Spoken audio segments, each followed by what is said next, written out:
হুমায়ুন কবির বাবরি মসজিদ বানাবেন, ভালো কথা।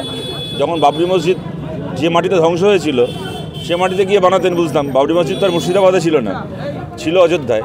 তাও উনি মুর্শিদাবাদে মসজিদ বানাতেই পারেন, কিন্তু কথাটা হচ্ছে বাবরি মসজিদ যারা ধ্বংস করেছিল উনি 2019-এর লোকসভা ভোটে সেই দলের প্রার্থী ছিলেন মুর্শিদাবাদে।